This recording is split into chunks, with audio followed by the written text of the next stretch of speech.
सुनील तटकरे यांनी जिल्ह्यातील शिवसेनेच्या तीनही आमदारांना यापूर्वी जो त्रास दिला आहे त्यामुळे कर्जत खालापूर मतदारसंघातही कायम राष्ट्रवादी विरुद्ध शिवसेना असा राजकीय संघर्ष असताना आज तटकरेंच्या मुलाच्या निवडणुकीसाठी पक्षादेश म्हणून आमदार महेंद्र थोरवे यांनी जी सुनील तटकरे यांच्याशी जवळीकता साधली आहे त्यामुळे खालापूर तालुक्यात शिवसेनेत पदाधिकाऱ्यांमध्ये अस्वस्थता पाहायला मिळत असून आज शिवसेनेचे खालापूर तालुका प्रमुख संदेश पाटील यांनी आपल्या पदाचा राजीनामा दिला आहे। आता येऊ घडलेल्या निवडणुका ज्या होऊन गेल्या त्याच्यावर प्रचंड राष्ट्रवादीशी आम्ही संघर्ष करत असताना तटकरे साहेबांनी जो काय आमच्या जिल्ह्यातल्या तिन्ही आमदारांना त्रास दिला तो आम्ही डोळ्याकडे बघितला आहे। आणि विशेष म्हणजे कर्जत खालापूरचे आमदार म्हणजे थोरवे यांच्या मी अत्यंत किचन कॅबिनेटमधला माणूस आहे आणि एकदम जवळचा कार्यकर्ता आहे। त्यामुळे मला तो त्रास मी स्वतः पाहिला आहे, त्याला किती त्रास होत होता आणि तिथून खाली किती त्रास कार्यकर्ता होत होता तो मी पाहिला, कारण मी तालुका प्रमुख होतो। प्रत्येक कार्यकर्त्याची माझी अशी चांगलं टच आहे, म्हणजे गाठीभेटी असतात आणि प्रत्येकांच्या व्यथा मी ऐकून घेत असतो, सांगत असतो। ह्याच्यामुळे आपण फक्त ही युती करून जी उमेदवारी दिली ती फक्त तटकरेच्या कुटुंबातील त्यांचा मुलगा यांना निवडून आणण्यासाठी युती झालेली असं मला वाटतं आहे। कारण जर तुम्हाला युती करायचीच होती तर तुम्ही जिल्हा परिषद, पंचायत समिती, नगरपंचायत, नगरपालिका यात निवडणुका जर युती केली असती तर बऱ्याचशा कार्यकर्त्यांचे पैसे वाचले असते, बरेचसे कार्यकर्ते असे टिकले असते, जगले असते व्यवस्थित।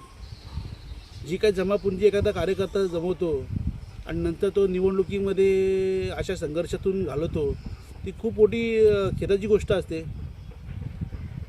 खालचा कार्यकर्ता प्रामाणिक राहतो पण नेते मात्र भूमिका बदलतात आणि कुठेतरी ते एकत्र येतात। ते चित्र रत्नागिरीत काल अर्ज भरताना सगळं पाहायला मिळालं। नाही तर त्यांचा पक्षाचा आदेश त्यांना असेल, परंतु मला भूमिका पटली नाही म्हणून मी राजीनामा दिला।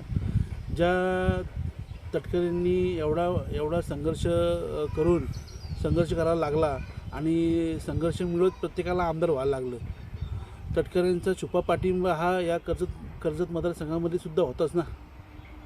आणि हे असताना आम्ही डोळ्यात बघितलं, आम्हाला त्रास झाला किती। आम्ही आमदार साहेबांसाठी निवडून आणण्यासाठी खूप प्रयत्न केले, दिवस रात्र 2-2 तास आम्ही होतो, 2-2 तास झोपायचो।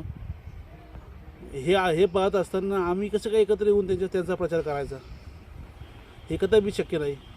आणि फक्त हे घराणीशाही आणि तटकरेच्या घरातल्या माणसाला निवडून आणण्याचा फक्त हा प्रयत्न आहे। आणि हे झाल्यानंतर पुन्हा आहे ते आहे, यांची निवडणूक झाली, जसे खासदारकीची निवडणूक झाली, महेंद्र दळवी आमचे आमदार आणि महेंद्र दळवी आणि पलीकडे आमचे भरतशेठ गोगावले यांचा मस्त वापर केला, निवडून आले आणि त्यांच्यावर टांग फिरवली। त्यामुळे त्या कार्यकर्त्याला खाली त्रास होत राहिला। आता परत तो त्रास तसंच होणार। आता पोराची निवडणुकीसाठी परत जवळ घेणार, पुन्हा तसंच सोडणार आणि पुन्हा संघर्ष तयार होणार आणि परत तेच होणार। मला माझ्या मागल्या म्हणजे ह्यामध्ये सर्वसामान्य माणूस भरटला जाणार। शिवसैनिक जेव्हा ह्यांच्या निवडणुकीला शिवसैनिकांनी जेव्हा मतदान करायला जाईल ना तर कुठल्या भावनेने करेल ती तलतलाट किती लागेल ते तटकऱ्यांना पण। म्हणून आमची मतं घेऊन घ्यायला येऊ नका, मागू नका। तुम्हाला एवढा तटकऱ्यामध्ये एवढा स्वाभिमान होता ना तर युती करून ना लढायचा, सिंगल लढायला पाहिजे त्यांनी। वरिष्ठांचा आदेश असल्यामुळे आमदार साहेब ते गेले असतील, परंतु ती भूमिकाच आम्हाला मान्य नाही। कारण आम्ही जर त्यांनी युतीच करायची होती तर मागील जिल्हा परिषद, नगरपालिका, पंचायत समिती, नगरपंचायत, ग्रामपंचायत त्यांच्यात करायला पाहिजे होती। असं काही दिसलं नाही।